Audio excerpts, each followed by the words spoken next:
मुझे पता है आप लोग एनसीईआरटी नहीं पढ़ते। फ्रेंच स्पीकिंग पीपल ने एक्सेप्ट किया इक्वल रिप्रेजेंटेशन ब्रुसेल्स में और social division based on shared culture, मतलब जो सोशली डिवाइड किया जाता है। Belgium Belgium is a small country in Europe, smaller in area than the state of Dutch. वहाँ पे क्या हुआ, बेनिफिट जो थे इकोनॉमिक डेवलपमेंट के और एजुकेशन राइट्स वगैरह थे वो सब।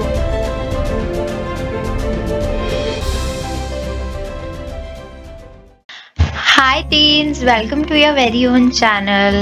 Hope you all are doing great, and today we are going to start with our very first chapter of civics, grade 10th, that is power sharing, and the lecture is going to be one shot for your upcoming boards 2026. तो चलिए शुरू करते हैं। Topics to be covered जो हम इसमें पढ़ने वाले हैं लेक्चर में, These are Belgium and Sri Lanka. इसका हम एथनिक कॉम्पोजिशन पढ़ेंगे। अब एथनिक का मतलब आपकी एनसीईआरटी के पहले पेज पे दिया हुआ है, पर क्योंकि मुझे पता है आप लोग एनसीईआरटी नहीं पढ़ते, ये फंस गया, तो मैं आपको एक्सप्लेन कर देती हूँ। और social division based on shared culture, मतलब कि जो सोशली डिवाइड किया जाता है लोगों को शेयर्ड कल्चर के बेसिस में, ठीक है। हम वो पढ़ने वाले हैं बेल्जियम और श्रीलंका के बारे में। फिर हम पढ़ेंगे अकोमोडेशन इन बेल्जियम, कैसे बेल्जियम ने अकोमोडेट किया अपने कल्चरल डाइवर्सिटी को। और फिर हम पढ़ेंगे मेजॉरिटेरियनिज्म इन श्रीलंका, कि कैसे मेजॉरिटी को प्रायोरिटाइज किया गया श्रीलंका में और कैसे फिर टेंशंस क्रिएट हुए। Then our next topic is gonna be why power sharing is desirable. ये बहुत इंपॉर्टेंट क्वेश्चन है, बहुत बारी बोर्ड एग्जाम में आता भी है। इसका मतलब है पावर शेयरिंग क्यों जरूरी है। क्यों जरूरी है पता है? नहीं पता होगा, पढ़ा ही नहीं है, कोई नहीं, बाद में पढ़ा देंगे। Forms of power sharing, power sharing के क्या क्या फॉर्म्स होते हैं, चलिए शुरू करते हैं। Belgium Belgium is a small country in Europe, smaller in area than the state of Haryana. Belgium एक छोटी कंट्री है यूरोप में और ये एरिया वाइज हरियाणा के स्टेट से भी छोटी है। It shares borders with France, Netherlands, Germany and Luxembourg. ये सारी यूरोपियन कंट्रीज है और इनके साथ बेल्जियम अपने बॉर्डर शेयर करते हैं। Population of a little over 1 crore, about half of the population of Haryana. Haryana की जो पॉपुलेशन है उसकी आधी पॉपुलेशन बेल्जियम में एग्जिस्ट करती है। और यहाँ का जो एथनिक कॉम्पोजिशन है वो काफी ज्यादा कॉम्प्लेक्स है। अब पॉपुलेशन ब्रेकअप देखेंगे बेल्जियम में कैसे है। 59% lives in the Flemish region and speaks Dutch language। 59% लोग जो है वो फ्लेमिश रीजन में रहते हैं और डच लैंग्वेज बोलते हैं। ये वहाँ की एक लैंग्वेज है तो लोग वही बोलते हैं। 40% live in the Wallonia region and speaks French। 40% लोग जो है वो वैलोनिया रीजन में रहते हैं। अगर कोई भी डाउट हो तो साइड में मैप लगा हुआ है, वहाँ पे एक बार ही देख लेना। और हाँ, ये वैलोनिया रीजन वाले लोग फ्रेंच बोलते हैं।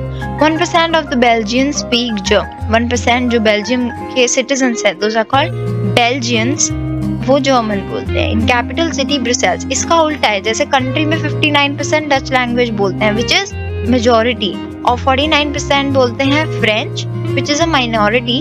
ऐसे ही ब्रुसेल्स में उल्टा है, यहाँ पे फ्रेंच मेजॉरिटी और डच माइनॉरिटी है। आगे देखेंगे मेजर इशू बेल्जियम में क्या राइज हुआ। The minority French speaking community was relatively rich and powerful. अब जो माइनॉरिटी थी, जो माइनॉरिटी कम्युनिटी थी which was French speaking community in the country of Belgium, वो रिच थी और पावरफुल थी किसके relatively? Dutch speaking community, and this was resented by the Dutch speaking community who got the benefit of economic development and education much later। अब देखेंगे French speaking community जो थी वो रिच तो थी, पावरफुल भी थी, लेकिन क्योंकि डच मेजॉरिटी में थी बेल्जियम में जो कंट्री है उसमें, वहाँ पे क्या हुआ, बेनिफिट जो थे इकोनॉमिक डेवलपमेंट के और एजुकेशन राइट्स वगैरह थे वो सब उनको मिले। तो ये टेंशंस क्रिएट हो गया, मतलब कि लड़ाई करी फ्रेंच लोगों ने कि भाई हमें क्यों नहीं मिल रहे rights. Okay, this lead to tensions between the Dutch and the French speaking communities during 1950s and 1960s। Tensions कब क्रिएट हुई, कब ज्यादा बढ़ी डच और फ्रेंच स्पीकिंग कम्युनिटीज के बीच में? 1950s और 1960s में। इतना ज्यादा इंपॉर्टेंट नहीं है लेकिन याद रखिए। The tensions were more accurate in Brussels. Brussels was the capital city of Belgium। अभी हमने पीछे पढ़ा कैपिटल सिटी थी ब्रुसेल्स बेल्जियम की, जैसे कैपिटल सिटी इंडिया की क्या है, दिल्ली है, ठीक है। वहाँ पे ज्यादा मोर एक्यूट थे problems. Brussels presented a special problem. अब ब्रुसेल्स में एक स्पेशल प्रॉब्लम राइज हुई, वो क्या थी देखते हैं। The Dutch speaking people constituted a majority in the country but a minority in the capital। यही जो मैंने अभी पीछे बताया था, डच स्पीकिंग लोग जो थे वो कॉन्स्टिट्यूट करते थे मेजोरिटी, मतलब मेजोरिटी में थे कंट्री में, लेकिन माइनॉरिटी थे कैपिटल में, capital Brussels. Okay, accommodation in Belgium, कैसे अकोमोडेट किया गया कल्चरल डाइवर्सिटी को बेल्जियम, देखते हैं। वहाँ के लोगों ने, वहाँ के इंस्टीट्यूशंस ने, वहाँ की अथॉरिटी ने, ठीक है। Belgium recognize the existence of regional differences in cultural diversities। Belgium ने recognize किया कि वहाँ पे एग्जिस्ट करते हैं रीजनल डिफरेंसेस, अलग अलग रीजन्स के बीच में डिफरेंसेस, और कल्चरल डाइवर्सिटीज। डाइवर्सिटीज मतलब अलग अलग तरीके के लोग एक साथ जब रहते हैं तो उसको क्या बोलते हैं, डाइवर्सिफाइड है वो जगह। Between 1970 and 1993 they amended their constitution 4 times। Belgium में 1970 और 1993 के दौरान 4 बारी कॉन्स्टिट्यूशन अमेंड किया गया, मतलब उसमें बदलाव लाए गए, to work out an arrangement that would enable everyone to live together within the same country. और ये सब क्यों किया गया, एक ऐसा अरेंजमेंट बनाने के लिए जो सबको अकोमोडेट करे, जो सबको साथ लाए, ताकि सब पीसफुली सेम कंट्री में रह सके। Following are some elements of the Belgian model. जो हम पढ़ेंगे वो कुछ एलिमेंट्स हैं बेल्जियन मॉडल के। बेल्जियन मॉडल मतलब बेल्जियम का जो सेटअप था, जो अरेंजमेंट था, जो बाद में किया गया अकोमोडेशन के लिए। Constitution prescribes that the number of Dutch and French speaking ministers shall be equal in the central government। अब अलग अलग फॉर्म्स की गवर्नमेंट होते हैं, सेंट्रल, स्टेट और लोकल लेवल की गवर्नमेंट। तो यहाँ का जो सेंट्रल गवर्नमेंट था कॉन्स्टिट्यूशन में, उसके लिए लिखा था कि यहाँ पे जितने भी मिनिस्टर्स होंगे वो डच स्पीकिंग और फ्रेंच स्पीकिंग इक्वल होंगे, ताकि कोई भेदभाव ना हो। Many parts of the central government have been given to state governments of the 2 regions of the country। The state governments are not subordinate to the central government। अब यहाँ पे क्या होता है, जो स्टेट गवर्नमेंट है वो सबॉर्डिनेट नहीं है सेंट्रल गवर्नमेंट की, मतलब कि उसके नीचे नहीं आती, और सेंट्रल गवर्नमेंट के कुछ पार्ट स्टेट गवर्नमेंट्स को भी दी गई। ये 2 अलग अलग रीजन्स जो है उसकी कंट्री में। Brussels has a separate government in which both the communities have equal representation। Brussels में एक अलग से गवर्नमेंट है जहाँ पे जितने भी मतलब डच स्पीकिंग और फ्रेंच स्पीकिंग लोग हैं उनका इक्वल रिप्रेजेंटेशन है। The French speaking people accepted equal representation in Brussels because the Dutch speaking community has accepted equal representation in the ये 2 बारी लिखा गया, in the central government। ठीक है, जितने भी कोई अगर बीच में एरर हो जाता है तो आप प्लीज उसको इग्नोर करिएगा, कभी कभी ऐसा हो जाता है। हाँ, तो फ्रेंच स्पीकिंग लोगों ने एक्सेप्ट किया इक्वल रिप्रेजेंटेशन ब्रुसेल्स में, जो कि एक फ्रेंच स्पीकिंग पीपल ने एक्सेप्ट किया इक्वल रिप्रेजेंटेशन ब्रुसेल्स में, क्योंकि डच स्पीकिंग कम्युनिटी ने एक्सेप्ट किया था इक्वल रिप्रेजेंटेशन किसमें, central government. Apart from the central and the state government, there is a third kind of government called the community government। State government और central government के अलावा एक और भी government exist करती है जिसको हम community government बोलते हैं बेल्जियम में। Elected by the people belonging to one language community, Dutch, French and German speaking, no matter where they live। जो कि अलग अलग लैंग्वेज जो लोग बोलते हैं उन्होंने सिलेक्ट करी है, अलग अलग मतलब अलग अलग जगह पे। ऐसे गवर्नमेंट्स अलग अलग थी, लेकिन एक लैंग्वेज जो लोग बोलते थे उन्होंने अपना लीडर, जो पर्सनल लीडर है, वो चूज किया, no matter where they live. This government has the power regarding cultural, educational and language related issues. इस गवर्नमेंट के पास अथॉरिटी है, पावर है regarding cultural, educational and language related issues. ये कल्चरल, एजुकेशनल और लैंग्वेज से जितने भी रिलेटेड इश्यूज हैं उससे रिलेटेड। श्रीलंका के बारे में देखेंगे। श्रीलंका एक आइलैंड नेशन है just a few kilometres off the southern coast of Tamil Nadu. Tamil Nadu से कुछ दूर सदर्न साइड पे। It has about 2 crore people, about the same as in Haryana. 2 crore लोग रहते हैं यहाँ पे हरियाणा के कंपैरिजन में, मतलब कि हरियाणा जितने ही, हरियाणा और हरियाणा बेल्जियम और श्रीलंका को कंपेयर करने के लिए, मतलब उनका पॉपुलेशन कंपेयर करने के लिए यूज किया गया है। इसको ध्यान से देख लेना, ये कांस्टेंट है। अब यहाँ का पॉपुलेशन ब्रेकअप देखते हैं। 74% are Sinhala speakers, 18% are Tamil speakers. Sinhala language है, तमिल भी अगेन लैंग्वेज है। 74% सिन्हाला स्पीकर्स रहते हैं और 18% तमिल स्पीकर्स रहते हैं। सिन्हाला स्पीकर्स यहाँ पे मेजोरिटी में और 18% तमिल स्पीकर जो है वो माइनॉरिटी में है। Among Tamils there are two groups. अब तमिल speakers के बीच में भी दो groups है. 13% Tamil natives of the country are called the Sri Lankan Tamils. 13% लोग जो है वो यहाँ के नेटिव हैं और उनको हम श्रीलंकन तमिल्स बोलते हैं. Rest whose forefathers came from India as plantation workers during colonial period are called Indian Tamils.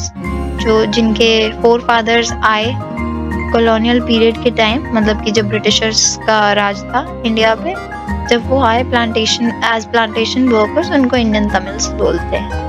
ठीक है, ये मैप है, ये आपकी बुक में भी दिया हुआ है पेज नंबर 3 पे. हो सकता है पेज नंबर डिफर करे, बट आपको कुछ नहीं समझ में आए तो आप ये देख सकते हो एरिया वाइज की कौन कहाँ कैसे सेटल था. ओके, अब हम पढ़ेंगे मेजॉरिटेरियनिज्म इन श्रीलंका, कैसे मेजॉरिटी को प्रायोरिटाइज किया गया. Sri Lanka emerged as an independent country in 1948. 1947 में इंडिया आजाद हुआ था ब्रिटिशर से और श्रीलंका 1948 में एक इंडिपेंडेंट नेशन बना. The leaders of the Sinhala community sought to secure dominance over government by virtue of their majority. Sinhala community जो थी, that was the majority in the country of Sri Lanka. उन्होंने क्या किया, अपना dominance secure करना शुरू कर दिया गवर्नमेंट के ऊपर by the virtue of their majority. अपनी majority के नाम पे कि भाई हम तो majority हैं तो हमारा रूल होना चाहिए. As a result, the democratically elected government adopted a series of majoritarian measures to establish Sinhala supremacy. इससे क्या हुआ, क्या रिजल्ट आया, जो एक गवर्नमेंट थी that was democratically elected, उन्होंने एक मेजॉरिटेरियन मेजर्स का अडॉप्ट किया सीरीज. ठीक है, मतलब कि प्रायोरिटाइज किया मेजॉरिटी को और उसी के बेसिस पे अपने अपकमिंग डिसीजंस लिए. Following are the majoritarian measures. In 1956, an act was passed to recognize Sinhala as the only official language, thus disregarding Tamil.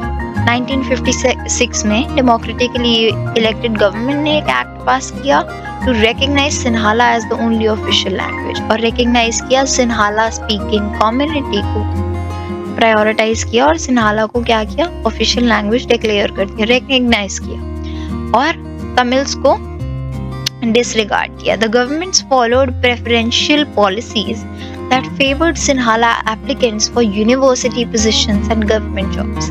यहाँ पे सबसे ज्यादा गवर्नमेंट फेवर करने लगी Sinhala applicants को, जो Sinhala बोलते थे उनको प्रेफर करने लगी गवर्नमेंट यूनिवर्सिटी पोजीशंस के लिए, कि यूनिवर्सिटी में जैसे इलेक्शंस वगैरह होते हैं तो सबसे ज्यादा पोजीशन Sinhala स्पीकिंग कम्युनिटी को मिली, जो Sinhala स्पीकिंग एप्लीकेंट्स थे उनको मिली और गवर्नमेंट जॉब्स में भी यही होने लगा. अब देखो, डेमोक्रेसी तो रही नहीं, पूरा मेजॉरिटेरियनिज्म आ गया. ये पॉइंट बहुत इंपॉर्टेंट है. अच्छा, हमको सिखा दिया है. और एक नया कॉन्स्टिट्यूशन आया और बाद में आया कि state shall protect and foster Buddhism. क्यों? क्योंकि जितने भी Sinhala स्पीकिंग कम्युनिटी थी वो बुद्धिस्ट्स की थी. ठीक है, यहाँ पे वैसे 7% क्रिश्चियंस भी थे, ये मैंने मेंशन नहीं किया. श्रीलंका में यहाँ पे थे 74% Sinhala speakers, 18% Tamils and 7% Christians. अब consequences क्या हुए यहाँ पे जब ये decisions लिए गए? Tamils felt alienated and felt that none of the major political parties led by the Buddhist Sinhala leaders was sensitive to their language and culture. अब Tamils अपने ही land पे alienated feel करने लगे, alien जैसा feel करने लगे, कुछ उनको अलग लगने लगा और उनको ये रियलाइज हो गया कि जो मेजर पॉलिटिकल पार्टीज हैं जो रूल करती हैं वो क्या प्रेफर कर रही हैं, किसको प्रायोरिटाइज कर रही हैं, बुद्धिस्ट Sinhala लीडर्स को, और उनके लैंग्वेज को लेकर और उनके कल्चर को लेकर, तमिल कल्चर को लेकर वो लोग सेंसिटिव हैं ही नहीं.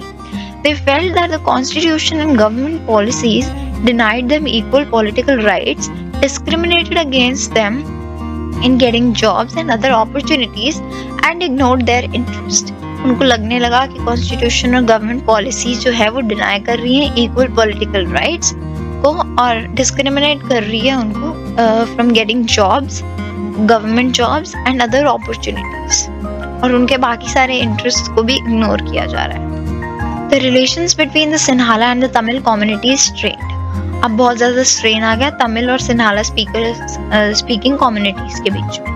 The Sri Lankan Tamils launched parties and struggles for the recognition of Tamil as an official language for regional autonomy and equality for the of opportunity in securing education and jobs.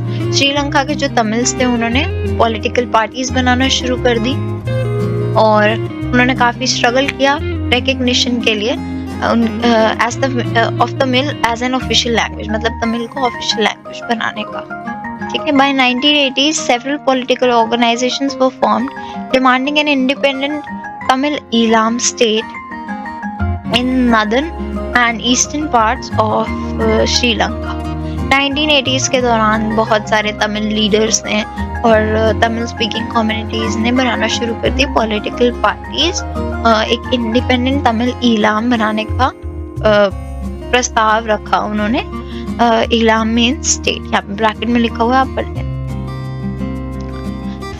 अब final result क्या हुआ? Civil war हुई। Civil war मतलब कि country के अंदर ही जो diversities हैं, मतलब कि जो डाइवर्सिफाइड कम्युनिटीज है वो एक दूसरे से लड़ती है। ठीक है, तो सिविल वॉर हुआ, यही होना था क्योंकि एक को रिकग्निशन मिला एक को नहीं मिला, तो सिविल वॉर हुई श्रीलंका में। The distrust between the two communities turned into widespread conflict. जो डिस्ट्रस्ट था, जो ट्रस्ट खत्म होता जा रहा था दो कम्युनिटीज के बीच में, वो एक बहुत बड़ा कॉन्फ्लिक्ट बन गया। It soon turned into a civil war और सिविल वॉर में वो बदल गया और सिविल वॉर शुरू हो गई within the country of Sri Lanka. As a result, thousands of people of both the communities have been killed. इससे क्या हुआ, क्या रिजल्ट आया इसका? हजारों में लोग मारे गए both the communities. Many families were forced to leave the country as refugees and many more lost their livelihood. बहुत सारी फैमिलीज को कंट्री लीव करना पड़ा, बहुत माइग्रेट भी हुए एज रेफ्यूजीज, उन्होंने अपनी कंट्री छोड़ी और बहुत सारे लोगों ने अपना लाइवलीहुड छोड़ दिया, मतलब उनका खो दिया, एक्चुअली नॉट छोड़ दिया। The civil war has caused a terrible setback to the social, cultural and economic life of the country. Civil war से क्या हुआ? एक टेरिबल सेटबैक उसने सेट किया सिविल वॉर ने सोशल, कल्चरल और इकोनॉमिक लाइफ में कंट्री की। मतलब कि सोशली प्रॉब्लम्स देखी गई, कल्चरली प्रॉब्लम्स देखी गई और इकोनॉमिक लाइफ तो अफेक्ट हुई थी। It ended in 2009। 2009 में सिविल वॉर खत्म हुआ। अब अगला टॉपिक हम पढ़ते हैं which is very very important और ये क्वेश्चन जरूर आता है बोर्ड में। पावर शेयरिंग क्यों डिजायरेबल है? Why power sharing is desirable? क्यों जरूरी है? Power sharing is an essential feature of democracy. Power sharing बहुत जरूरी फीचर है डेमोक्रेसी का। It ensures that power is not concentrated in one hand and is distributed. इससे क्या होता है? पावर अगर शेयर करी जाती है तो इससे ये होता है कि एक हाथ में पावर नहीं है, डिस्ट्रीब्यूट कर दिया गया है उसको और प्रॉब्लम थोड़ी कम होती है उससे। There are two key reasons for why power sharing is desirable. बहुत ही दो important reasons हैं कि क्यों power sharing desirable है। Prudential reason देखेंगे इसका। Power sharing helps reduce the chances of conflict between different social groups, especially in diverse societies. Power sharing help करता है reduce करने में chances of conflict between the diverse societies. It promotes stability in the political system because people feel included. They are more likely to accept decisions. अब इससे क्या होता है? ये स्टेबिलिटी को प्रमोट करता है एक पॉलिटिकल सिस्टम में, क्योंकि लोग इंक्लूडेड फील करते हैं कि हम भी इस कंट्री के लॉज में इंक्लूडेड हैं और हमारा कल्चर भी रिगार्ड किया जा रहा है, तो लोग एक्सेप्ट कर पाते हैं अपने डिसीजन, जैसे कि ब्रसेल्स में हुआ था। Example, Belgium's power sharing helped avoid civil war by accommodating linguistic and cultural differences. अब इसका दूसरा मॉरल रीजन देखेंगे। Power sharing is the very spirit of democracy. Power sharing बहुत जरूरी चीज है, बहुत ही अहमियत रखता है डेमोक्रेसी में और डेमोक्रेसी को प्रमोट करता है। Democratic rule involves consultation, respect for all voices and equal participation in governance. Democratic rule क्या क्या इंक्लूड करता है, क्या क्या इन्वॉल्व करता है? उसमें सबसे पहले सारी जितनी भी डाइवर्सिफाइड कम्युनिटीज हैं उनकी वॉइसेस को सुनता है और इक्वल पार्टिसिपेशन अलाउ करता है। नो ग्रुप और individual should dominate others. All citizens should have a से इन डिसीजन मेकिंग। कोई भी ग्रुप, कोई भी इंडिविजुअल किसी को डोमिनेट नहीं कर सकता डेमोक्रेसी में, और सारे सिटीजन्स को डिसीजन मेकिंग में बोलने का हक डेमोक्रेसी देती है। अब हम लास्ट टॉपिक पढ़ेंगे, फॉर्म्स ऑफ पावर शेयरिंग, और इसके बाद आपकी क्लास खत्म हो जाएगी। In a democracy, people rule themselves through institutions of self-government. In modern democracies, power sharing arrangements can take any forms. Democracy में लोग खुद को रूल करते हैं, कोई किसी को डोमिनेट नहीं कर सकता। In modern democracies, power sharing arrangements can take any forms. और modern democracy में power sharing कैसा भी फॉर्म ले सकता है। Among different organs of government, power sharing कैसे कैसे हो सकती है। Among different organs of government, अलग अलग फॉर्म्स में हो सकती है, ऑर्गन्स में हो सकती है गवर्नमेंट के। Among governments and at different levels, जैसे हमारे यहाँ होता है Lok Adalat. In a democracy people rule themselves through institutions of self government. डेमोक्रेसी में लोग अपने आप को रूल करते हैं इंस्टीट्यूशंस ऑफ सेल्फ गवर्नमेंट, खुद अपनी सरकार चूज करते हैं, just democracy. In modern democracies, power sharing arrangements can take any forms. Modern democracy में power sharing का जो arrangement होता है वो किसी भी फॉर्म में हो सकता है, जैसे कि among different organs of government, government के अलग अलग organs, among governments at different levels, government के different levels में, among different social groups, political, और fourth point है political parties, pressure groups and movements. Among different organs of government में कैसे होता है? अब ये होता है हॉरिजॉन्टल डिस्ट्रीब्यूशन ऑफ पावर, जिसमें आता है लेजिस्लेचर, एग्जीक्यूटिव एंड जुडिशरी। अब लेजिस्लेचर क्या करता है, वो लॉ बनाता है। एग्जीक्यूटिव एनफोर्स करता है, इम्प्लीमेंट करता है उन लॉज को सिटीजन्स पे या इंस्टीट्यूशंस पे, और जुडिशरी इंटरप्रेट करता है, एडमिनिस्टर करता है कि जस्टिस सबको प्रोवाइड हो रहा है उन लॉज से। Allows different organs of government placed at the same level to exercise different powers. एक ही लेवल पे गवर्नमेंट होती है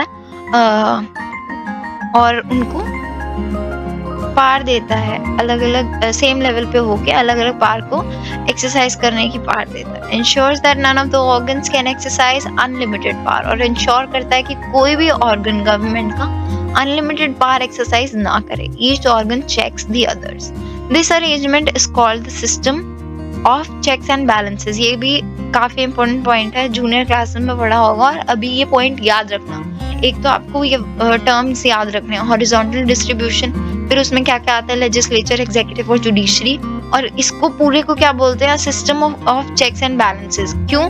क्योंकि वे बैलेंस बनाए रखता है, सेम लेवल पे होते हुए पावर देता है अलग अलग ऑर्गन्स को कि वो अलग अलग पावर एक्सरसाइज कर सके, और इंश्योर करता है कि अनलिमिटेड पावर किसी को ना मिलेगी। एक दूसरे को चेक करते रहते हैं ये ऑर्गन्स, इसलिए checks and balances. Among governments at different levels, vertical division of power. पहला हॉरिजॉन्टल था, अब ये वर्टिकल है। A general government for the entire country and governments at the provincial और regional level which is called the federal government. एक government in general पूरी country की होती है, और बाकी प्रोविंशियल या रीजनल लेवल पे, प्रोविंसेस के लिए या रीजन्स के लिए, अलग अलग रीजन्स के लिए जो गवर्नमेंट बनाई जाती है उसको फेडरल गवर्नमेंट बोलते हैं। आपका चैप्टर भी है फेडरलिज्म, इसको और डीप में पढ़ेंगे। There are many countries where there are no provincial और स्टेट गवर्नमेंट्स। ऐसी बहुत सी कंट्रीज हैं जहाँ पे स्टेट गवर्नमेंट्स और प्रोविंशियल गवर्नमेंट्स नहीं होती। But in India we have different levels of government and constitution clearly lays down the powers of different levels of government. India में डिफरेंट लेवल्स की गवर्नमेंट हैं, और कॉन्स्टिट्यूशन में इनकी पावर्स लिखी हुई है अलग अलग लेवल पे। The same principle can be extended to the levels of government lower than the state government, such as municipality and panchayat. अब क्या होता है, सेम प्रिंसिपल एक्टिव रहता है, एक्सटेंड किया जाता है अलग अलग लेवल्स को। अगर अलग अलग लेवल्स की गवर्नमेंट के लिए जो लोअर हैं, जो लो हैं, but in India we have different levels of government and the constitution clearly lays down the powers of different levels of government। लेकिन इंडिया में, जैसे कि बहुत सी कंट्रीज में नहीं होता, इंडिया में डिफरेंट लेवल्स की गवर्नमेंट है, और कॉन्स्टिट्यूशन क्लियरली बताता है इनके पावर्स कि अलग अलग लेवल्स ऑफ गवर्नमेंट कैसे काम करेंगे। किसी को भी अनलिमिटेड पावर नहीं देता एक्सरसाइज करने के लिए। फर्स्ट पॉइंट में पढ़ा था, लेकिन वो दूसरा पॉइंट था, किसी और कॉन्टेक्स्ट में था, लेकिन कॉन्स्टिट्यूशन का काम सेम ही रहेगा। The same principle can be extended to levels of government lower than the state government, such as the municipality and the panchayat. जो कि state government से नीचे हैं, उन पे भी same principle applicable होता है, such as the municipality and the panchayat. ये state government से नीचे government होती है. Third point is among different social groups. अब different social groups में कैसे work करता है, such as the religious and the linguistic groups. Religious by religion जो different होते हैं, या linguistic groups by language. Community government in Belgium is a good example. जैसा कि हमने पीछे पढ़ा था बेल्जियम का पूरा arrangement. In some countries there are constitutional and legal arrangements whereby socially weaker sections and women are represented in the legislatures and administration. किसी country में constitution और legal arrangements बनाए गए हैं जहाँ पे social weaker sections और women को represent किया जाता है. इनका representation है legislature और administration में, मतलब legislature इनको represent करता है. System of reserved constituencies in assemblies and the parliament of our country. एक system बनाया गया जहाँ पे reserved constituencies हैं हमारी country के parliament में. This method is used to give minority communities a fair share in power. कि कोई भी unlimited power exercise ना कर सके, कोई एक individual या group by linguistic means और religious means किसी एक को dominate ना कर सके, किसी minority community को dominate ना कर सके, fair share हो पावर का, ये ensure किया जाता है इस method के through. Among political parties, pressure groups and movements. In a democracy, the citizens must have freedom to choose among various contenders for power. Democracy में citizens को power होनी चाहिए, freedom होनी चाहिए to choose their very own representatives. Competition among different parties ensures that power does not remain in one hand. Competition जो है अलग अलग parties में, जैसे मल्टी पार्टी सिस्टम में होता है, वो इंश्योर करता है कि पावर किसी भी एक के हाथ में ना रहे, जैसे यहाँ पे होता है मल्टी पार्टी सिस्टम इंडिया में जैसे है. In the long run, power is shared among different political parties that represent different ideologies and social groups. अलग अलग टाइम पे अलग अलग गवर्नमेंट अलग अलग पॉलिटिकल पार्टी इलेक्ट होती रहती है, वो रिप्रेजेंट करता है अलग अलग आइडियोलॉजी को और अलग अलग सोशल ग्रुप्स को. Sometimes this kind of sharing can be direct when two or more parties from an alliance to contest elections. If their alliance is elected, they form a coalition government, thus share power. जैसे एक मान लेते हैं party A है और एक B है और एक C है, तो B और C ने coalition फॉर्म कर लिया, उनकी आइडियोलॉजी मैच हो रही है A को हराने के लिए, तो वो coalition गवर्नमेंट फॉर्म करते हैं, वो allies कहलाते हैं और पूरे सिस्टम को बोलते हैं alliance system. In a democracy, we find interest groups such as those of traders, businessmen, industrialists, farmers, and industrial workers. Democracy में अलग-अलग लोग के interest groups मिलते हैं, traders के, businessmen के, industrialists के, farmers के और industrial workers के. That is all for today. Revision क्या करनी है आपको? बस जो questions दिए जाएंगे उनको attempt करना है. बाकी ये जो PPT है ये भी attach कर दी जाएगी. आप एक बार इसको गो थ्रू कर लेना और अपने पर्सनल नोट्स बनाना चाहो या रनिंग नोट्स आपने बनाया हो तो उसको भी पढ़ लेना, इतना सफिशिएंट होगा. और बाकी इसके क्वेश्चन आंसर्स कुछ टाइम में रिलीज हो जाएंगे और प्रीवियस ईयर क्वेश्चंस भी इस चैनल पे कराए जाएंगे. Thank you. आखिरी में बस मैं यही कहना चाहूंगी गाइस, अरे टेंशन नहीं लेने का, आप